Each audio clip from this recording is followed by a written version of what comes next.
One of the biggest changes to the Pokémon franchise was the switch from 2D to 3D at the start of Generation 6. The environments, the characters, and most importantly, the Pokémon were all in 3D.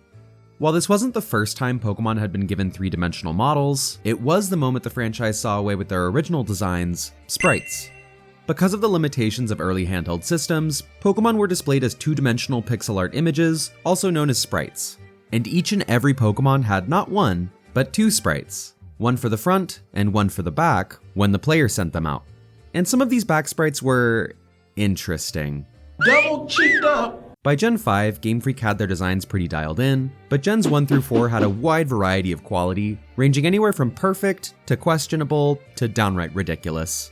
Today I thought we'd go back through the early designs and marvel at the good, the bad, and the absurd of Pokémon back sprites. Anytime you're talking about bad Pokémon designs, Gen 1 is a part of the conversation. I feel like it's unfair to critique the designs in these games without first recognizing the limitations of hardware and the prematurity of the franchise as a whole. But on the other hand, I've recognized them now, so let's dunk on some terrible back sprites. And for those wondering, Red and Blue do have different sprites than Yellow, but they conveniently use the same back sprites between every game. Now first things first. It's important to distinguish between the back sprite being bad and the sprite as a whole being bad. Take Geodude for example. Its back sprite isn't great, but it's not like it's that different from the front, with one exception being its arms. And that leads me to a big inconsistency with back sprites as a whole. They often don't match the front. This may seem like a nitpick, but it's something that happens constantly throughout the first few generations. You can occasionally make the argument of hardware limitations, but other times you look at the sprite and go, "What?" Like how Spearo's beak goes from its most prominent feature to, what is that, 4 pixels? You can't even tell it's a beak. Then there's a Pokemon like Execute that has its infamous super egg in the front sprite, to them all being roughly equal from behind. There's a ton of other examples of this in Gen 1, so here's just a few of the noteworthy ones. There's Alakazam forgetting to have its arms up, Machoke forgetting to put its arms down, Hitmonlee forgetting to kick, and my personal favorite, Cloyster's complete reorientation. Outside of inconsistencies, there are still plenty of hilarious back sprites in Gen 1. Oddish will always be one of my favorites, since it holds the title for least detailed eyes, as they're quite literally a single pixel. But I cannot see, I'm legally blind. Golem becomes a very non-threatening rock monster when you see how wimpy its arms are from behind. Quite the downgrade from what Graveler had, but not quite as bad as the downgrade from Gloom to Vileplume. Gloom's back sprite has its flower, several longer leaves, and spores falling all around it. And with Vileplume, I'm guessing budget cuts? If you showed this to someone, they would likely assume this evolves into that, not the other way around. Just like how they'd assume that Muck evolves into Grimer based on their back sprites. Their poses may be right, but the sizing is completely off. At least the sludge effect looks good. Meanwhile, Rhyhorn is one of those sprites that's hard to piece together. Like, I guess I see what they're going for, but it mostly comes off as a rocky mess. Then there's Jinx, and well, it's Jinx. It's pretty rough. But not as rough as Scyther in my opinion. Its back sprite may not seem terrible, but when you compare it to how badass the front sprite looks, it's understandable to feel a little let down. Meanwhile, your Scyther is sitting there with this smug grin, laughing at your misery. To be fair, Generation 1 did have some good back sprites. Pokemon like Victreebel, Pinsir, and Clefable are just a couple. What's especially impressive is that all these back sprites are essentially one color, along with a bit of black or white. With what they had to work with, Gen 1, for the most part, had pretty good back sprites. For the most part. The next generation started giving us a clearer picture of what Pokemon were really meant to look like. More color, more complexity, and more importantly, more pixels. When it comes to the games in Gen 2, Gold and Silver have the exact same back sprites, but Crystal brought with it a variety of changes. The most notable of which is color, as a majority of Pokemon had their colors altered, whether slightly or drastically.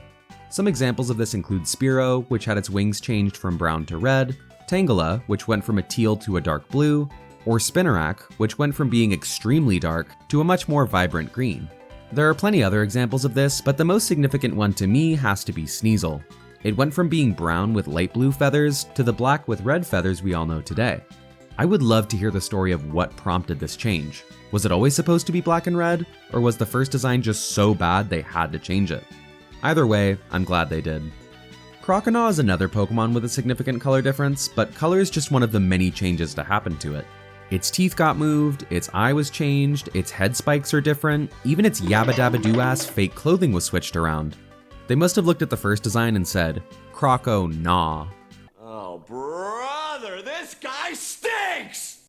Raikou and Entei also received a few changes in Crystal, which were sorely needed considering how underwhelming they were in Gold and Silver. To be fair, it's hard to compare with Suicune's back sprite, which is one of the best in the generation, but they could have done better on the first try. Especially Raikou. I would much rather use a Pokemon like Ampharos or Electabuzz solely because I'm looking at a better sprite. I mean, I'd probably still use Raikou, but I think you get the point. Rhyhorn continues to be a problem child as it switches to a completely new sprite in Crystal that, quite frankly, I think looks worse than the Gold and Silver version. At least this one had some personality behind it. Other minor changes include Ninetales having its tails raised, Pinsir having its horns spread apart, Ampharos, Dunsparce, and Slugma all losing a bit of weight, and my personal favorite, Grimer being lowered. Once again, they couldn't seem to figure out whether Grimer or Muck should be bigger. Another couple sprites I enjoy are the Geodude line, as they're slowly but surely sinking throughout their evolutions. Golem just looks like he's halfway through using Dig. The same goes for Donphan, who's about 90% Trunk, or Kingler, who's about 90% Claw. Then there's this rock. Oh, sorry, that's Piloswine. Honest mistake, since there's next to no defining features on the damn thing. And don't even get me started on the barely visible abomination that is Forretress. Despite all these questionable designs, Gen 2 introduced some fantastic back sprites. Yanma, Murkrow, and Celebi are just a few of the many awesome ones that come to mind. But the best one by far has to be Cubone.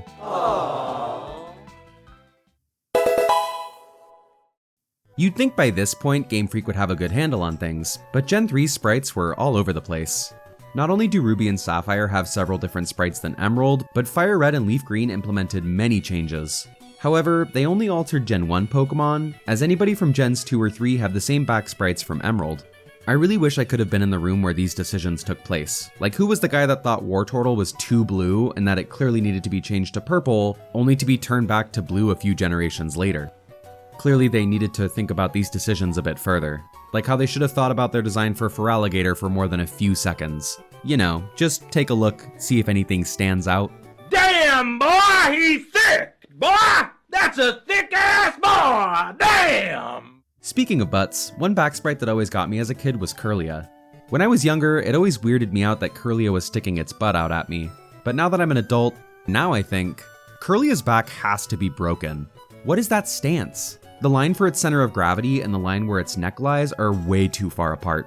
And it gets even worse in Gen 4. And you call yourself a ballerina? Disgraceful.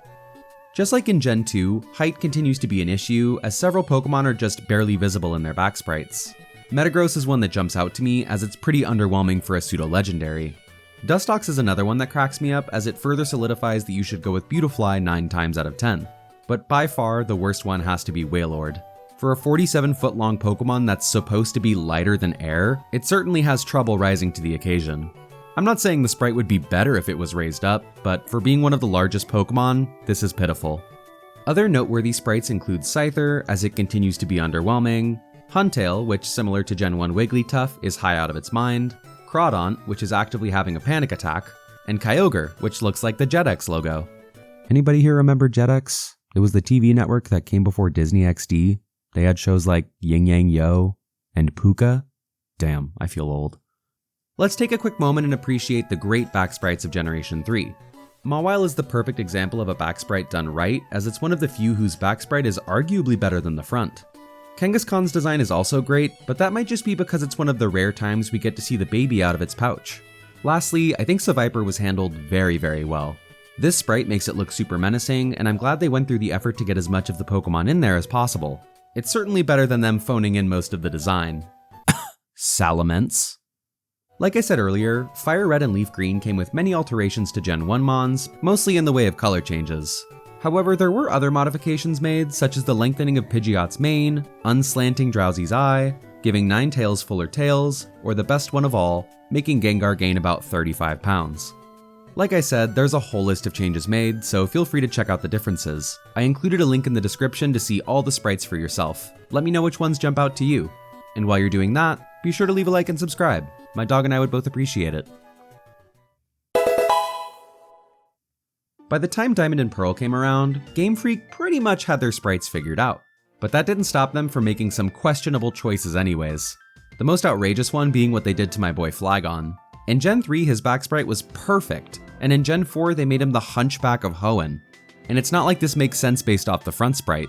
My poor scoliosis-stricken dragonfly. Another Pokemon done dirty this generation was Venomoth. And I am only saying that because its eyes go from being literal bug eyes to being more metaphorical bug eyes as they're literally popping out of its head. Big shout out to Slacking, which is just picking its nose. I mean, I guess you have the time for it when you can only move every other turn, but it's still quite the power play. Cherubi's back sprite is just unsettling. I can't blame Cherubi for the way it looks, but I can blame an artist for making me look at that face. I'd much rather take the boring purple curtains than that monstrosity, thank you. And speaking of faces, Mantike? How am I supposed to take a battle seriously with this staring back at me the whole time? I mean, at least they aren't real eyes, unlike with Carnivine's back sprite. Jesus, man, would you like to give a guy some space? As if it wasn't a hard enough call to keep you on the team as is. You know, maybe I just have a problem with Pokemon staring back at me. Like, Slowking is one thing, but this is not okay. To be fair, that's not actually Pikachu's back sprite. In Platinum, back sprites were given a little animation when sent out into battle to match the animation you could see from the front in Diamond and Pearl. Unfortunately, this inclusion brought with it some interesting sprites. In addition to this Pikachu nightmare fuel, it also gave us gems like Krogunk being creepy, Honchkrow being extra creepy, and Drowsy needing a moment to itself. On the bright side, many great sprites came as a result of this as well. Seal clapping its tail, Gengar playing peekaboo, Cubone being adorable, Wooper being adorable, Noctowl swiveling its head, Delibird screaming from the top of its lungs, Skarmory screaming from the top of its lungs, Snorunt flying into the air, Bonsly slipping on a banana peel, and Regice waving its hands in the air like it just don't care. Oh, and Palkia looks like a dick. Thanks so much for watching. Be sure to check out my other videos if you haven't already, and let me know your thoughts on some of these Pokemon back sprites in the comments. In the meantime, I'm gonna get back to work. So for now, as thanks for making it to the end of the video, here's a picture of my dog. Talk to y'all soon.